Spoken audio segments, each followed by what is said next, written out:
This episode of the What's Happening Delco podcast is brought to you by Delco Meets for Business. Check us out on Meetup at Delco Meets, the number 4 business, register, and attend one of our incredible networking meetings. We meet the 1st through the 4th Tuesday at the Whole Foods in Newtown Square. We meet the 1st through the 4th Thursday at the Brick House in Ridley Park. We look forward to seeing you there.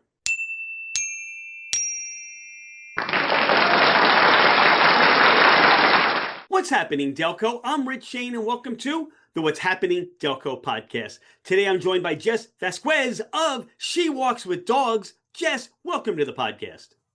Thank you so much for having me. All right, She Walks with Dogs. What is that? It is my pet service business that I started in 2020 while I was living in South Philly. As an animal lover without a dog of my own, I started walking dogs through an app. And I had a few clients who wanted to leave the app, or I would meet people with their dogs organically. So I started to book independently, and it really took off. It's just me providing the services. I get to be my own boss, and my husband has been a really big support. The dogs that stay with us seem to rate his belly rubs very highly. We moved to Glen Olden 2 years ago, and thankfully, some of my South Philly clients, they'll still come for overnights because they really love the backyard. But I'm still building up my clientele locally, so I'm really happy to be here, and hopefully, some listeners can reach out to me. The idea of walking dogs and the love of walking dogs, how did that come to you? Oh my gosh. So I worked in retail most of my life, and I didn't really think about any other pursuit of a career. Like I never thought I was going to have my own business. I was always like someone else was always my boss. I was always on a staff. And then when the pandemic hit, I just like took a step back and I wasn't sure like how long I was going to be out of work. Um, I had a friend with a dog who, anytime I was around him, I was just so happy and calm, and it was so peaceful that I was like, let me figure out if there's something here. So when I started on the app, it was like this whole new world opened up, and it's been like a big learning curve. But every day, like if I'm walking a dog in the rain and been walking so many miles, or like it gets humid and I have all these layers on, I would rather be in that somewhat uncomfortable atmosphere, but like the happiest in my life than going back to any of my retail jobs. Like this is just, I kind of fell into this happy place. Jess, what can people expect when they work with She Walks with Dogs? Yeah, so I have a few different services that I provide. So, walking dogs at their homes throughout Delco, boarding dogs at my home in Glen Olden. I also offer drop-ins and feedings for dogs, cats, and any animal that you call a loved one. So, like, I have a pleco fish or a catfish. I don't have a dog in my own house. So it's a great opportunity for people who might have like reactive dogs or dogs that just want all of the attention. So they would choose my home instead of maybe a kennel that has multiple dogs in it. And it's a very personal experience. When I do a meet and greet with my clients, it's a great way to make sure it's a right fit for both of us. So I want to know that the dog is comfortable around me, and then we have to make sure that like I'm going to be able to fit them into my schedule, that it's going to work in that aspect. And then they fill out a profile for their pet, about their daily routines, how their personality is in different situations, like riding in the car or during thunderstorms and fireworks. Also some health information. So it's a really easy transition to try to keep their daily routines intact. And that way, the pet is still really comfortable without their pet parent around. And I've just really been able to build relationships with all different kinds of dogs and see that bond really grow. But even though it's called She Walks with Dogs, I do also help out with cats and any animal. My neighbor has a guinea pig that I've dropped in for. I'm hoping to book meet and greets with some bird parents or any kind of animal. I know how special it is to like have any kind of pet. What you illustrate is that, look, it's not just, hey, I'm opening the door and I'm taking the leash and I'm putting it on the dog and we're going out for a walk. There's so much more that really needs to be understood about that pet. And it's not for you, it's not just, you want to know all about the pet, you want to connect. And for the parents, as you talk about, so worried about how that, we leave the pets at home while we're at work. What happens when we go on vacation? It's almost, Mhm. that's the angst that we have, because we want to make sure they're so well taken care of, or that their needs are met. And that's really where you come in. Mhm. Yeah, I've actually met people recently who have said, it's been hard for me to find somebody who I trust. And when I do the meet and greets and I ask people, do you have any questions for me? A lot of times they're like, I actually don't, because from our conversation that we had and all the questions that you're asking during this meet and greet, I feel comfortable. I see the way my pet is interacting with you. I know that this is going to work.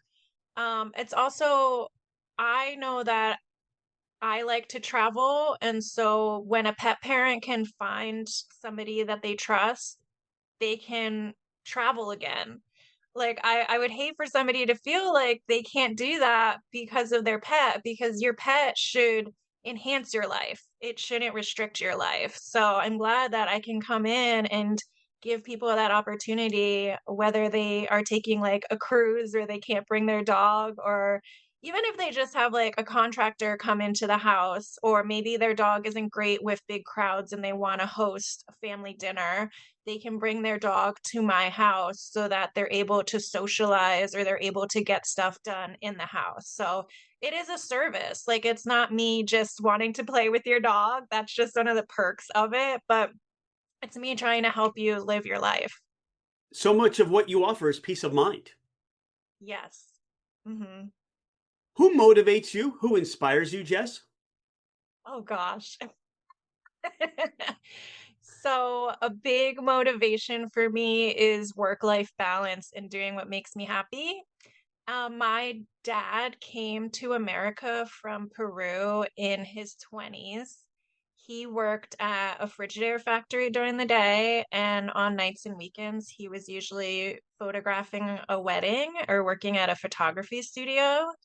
And that was a really big sign to me, even when I was really young, to learn that you can make money and you can pursue your passion. And sometimes they're not in one in the same, but when you have a drive, you can really make it work. So I used to work at Macy's Plymouth Meeting as a visual merchandiser, and then my store closed, and then I went to the live studio sets and props team at QVC in Westchester.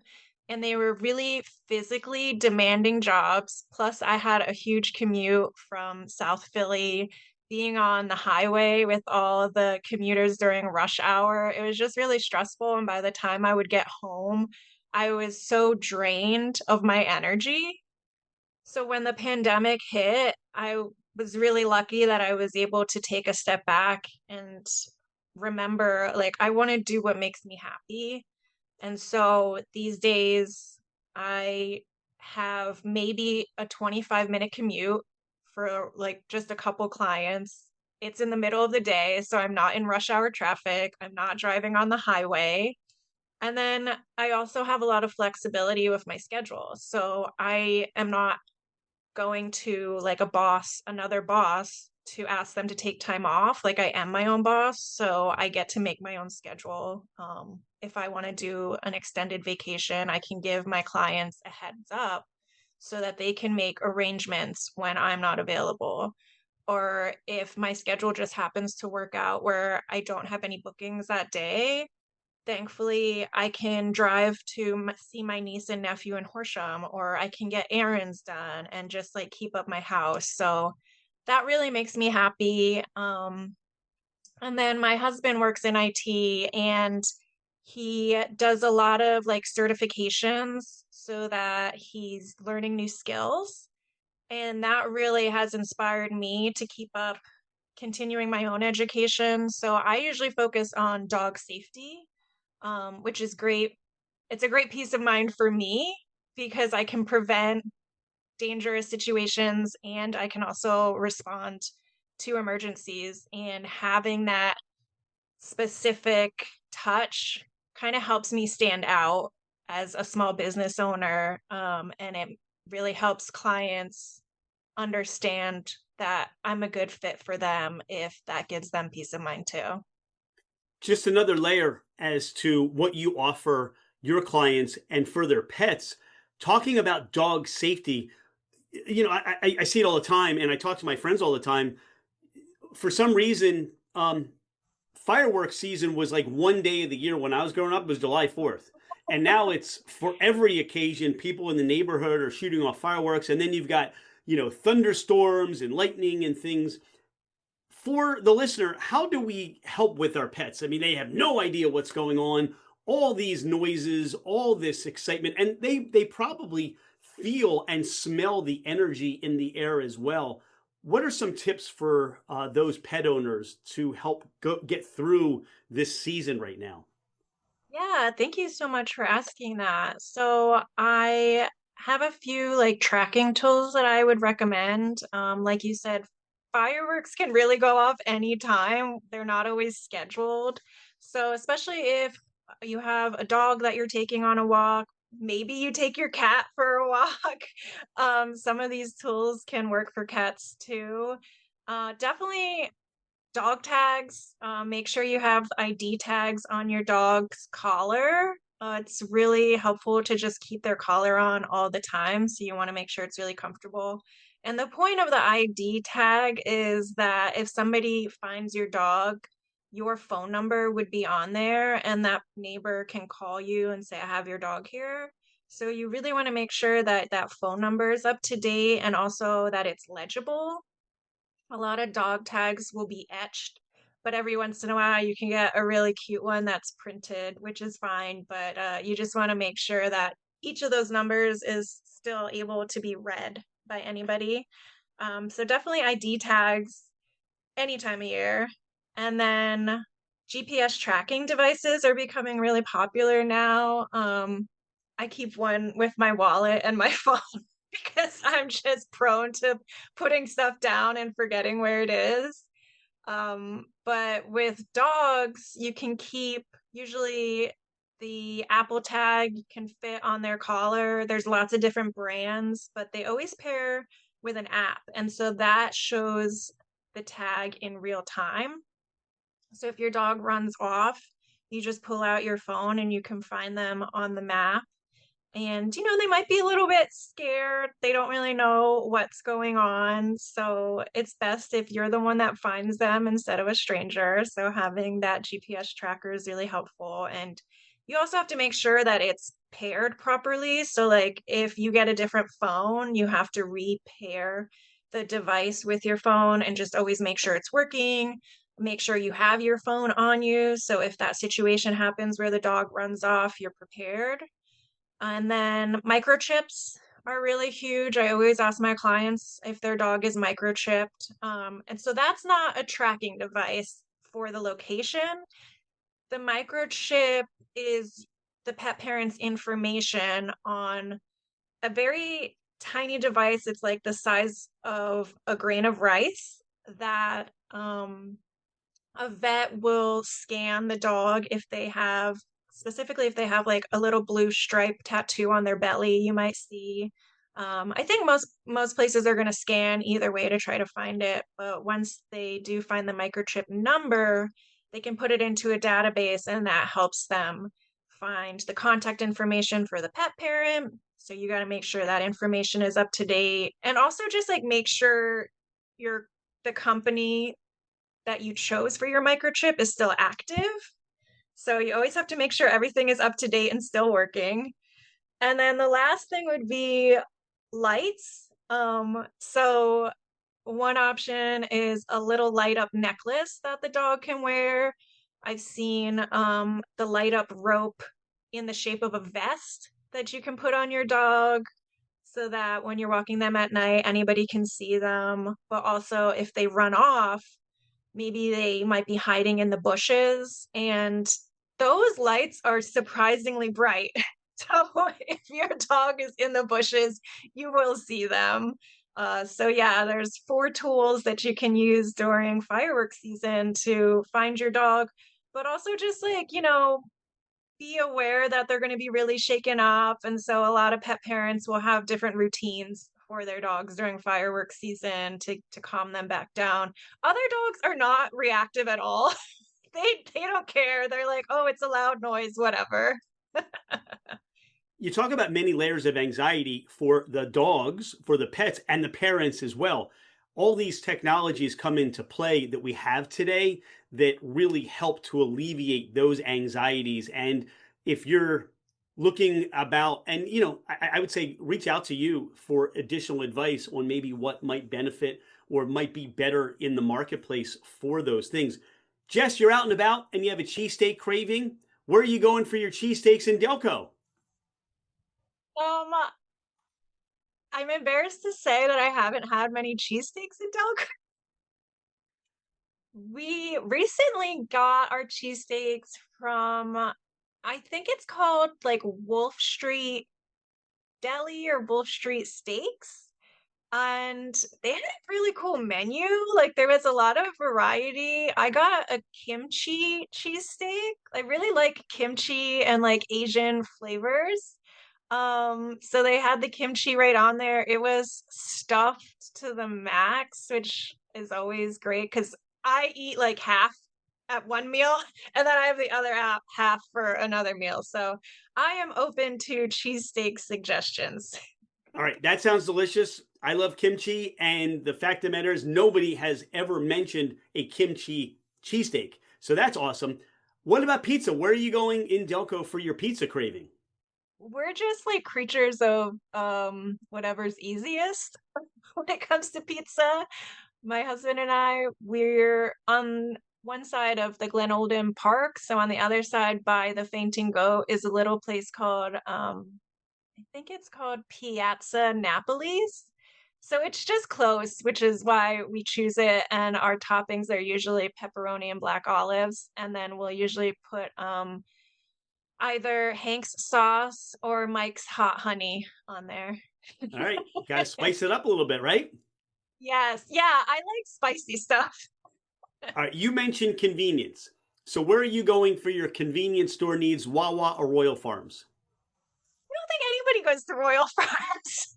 I go to Wawa, but I usually go for like a breakfast sandwich after I go for like a hike or something. I also really like their coffee. I don't know what it is. When we were in the process of moving into our house, we had like about a month overlap between our house in South Philly and this one. So there was a lot of driving back and forth while we were doing like little renovations. And so because we didn't have our kitchen stocked yet, we were going to Wawa quite a lot. And I was like, I can't believe how good this coffee is. Jess, how do you explain Delco to somebody who's never been here before or has not heard of Delco before? I'm still pretty new to Delco. It's interesting that there's a lot of people who live here that have grown up and just been here their whole lives, or they were born here, they left for a minute, and then they come back. And I've met a lot of people like that, and thankfully, they've all been so welcoming to a transplant like me. Like, I'm from New Jersey, I lived in South Philly, and now I'm here. And so I think it says a lot about their pride. Like, they're really proud to show it off. And as long as they know that like you're here to be a good neighbor, they want you to be their neighbor. So it's a great suburb right outside Philly. We're right by the Glen Olden stop on the Wilmington line, so we can take the train into the city. Sometimes we'll still drive in, and we've gotten pretty good at finding the parking garages. You mentioned showing off. So you have friends or family coming in from out of town and you want to give them or take them to a Delco experience. Where are you sending them or where are you taking them? So we live really close to the John Hines Nature Refuge. So that's my go-to for an outdoor activity. It's all flat trails. So it's really accessible for any kind of physical level of people. And there's different trails that you can take. So there's like really short ones if you just want to be out in nature. There's a trail that goes around the big lake, which usually takes me like a couple hours to just stroll. And there's a boardwalk that I'll go and sit on. So I really like to take people there. And then I would probably take them to live music at Faint and Go. And then we got to go to Hunt's Annex for hot wings. Jess, is there anything we haven't talked about today on the podcast? Anything you want listeners to know more about you or She Walks with Dogs? Yeah, so I was fortunate enough to be on a video call recently with Bite Size Cruises, and they wanted me to talk to their cruise travelers about how they can take care of their pets, finding a pet sitter while they travel. So I was telling them about the profile that I use with my clients, but a lot of the travelers on the call weren't local. So thankfully, it led me to create a digital download of my pet profile. And so I opened an Etsy shop, and anybody anywhere can download that. I have one for cats and one for dogs. And it's just great if you're leaving your pet with somebody and you're going away. Or I know a lot of people in this area go down the shore during the summer. And if you're staying with other family members and you're bringing your dog, that's really good to bring with you if you want to keep your dog at the house with a family member while you go out on a like little date night, and your family members can just refer to that profile to feed your dog or whatever time of day it is to keep their routine. So that's on shewalkswithdogs.etsy.com. And then I also have a blog on my website, shewalkswithdogs.com, about those tracking tools that I mentioned during fireworks season. What's the best way people can reach out to you so they can schedule you to come take care of their pets? Yeah, you can go to my website, shewalkswithdogs.com, and there's a contact button at the bottom of the page, and it also lists all of my services and all of my rates. I think it's like great to be super transparent. I'm a bit of an introvert, so if I go to somebody's website and they say call to learn about our rates, I'm probably not going to call because I'm already nervous. So, yeah, go to shewalkswithdogs.com. Jess Vasquez, She Walks with Dogs. Thanks for what you do in the Delco community to give us peace of mind, to take care of our pets, to love them. And thank you to your husband for his high rating on belly scratchers. That's wonderful too. We look forward to seeing you out and about walking those dogs. And remember to like, share, comment, just do all those things on social media for what's happening Delco. Do you have a social media presence that you want people to know about too? Yeah, I'm on Facebook and Instagram as She Walks with Dogs. There's just a period between each word. All right, make sure you get on there and see all that Jess is doing out and about today. Jess, thanks so much. We are grateful for you being a friend of What's Happening Delco. And again, thanks for all that you do. Thank you. Hey, it's Rich. Thank you so much for being a listener to the What's Happening Delco podcast. I appreciate you taking the time out of your day to learn more about the people and businesses in our community. I have been a real estate agent for over 25 years, working with first-time home buyers to last-time home sellers. As a listener of the podcast, my gift to you is a complimentary 1-year American Home Shield home warranty. This is for buyers and sellers that I help. If you're looking to move anywhere in the United States, I have you covered with an amazing network of real estate agents. I look forward to hearing from you. My direct line is 215-313-3777, or you can email me at rshaneremax@comcast.net. Oh, by the way, I am never too busy for any of your referrals.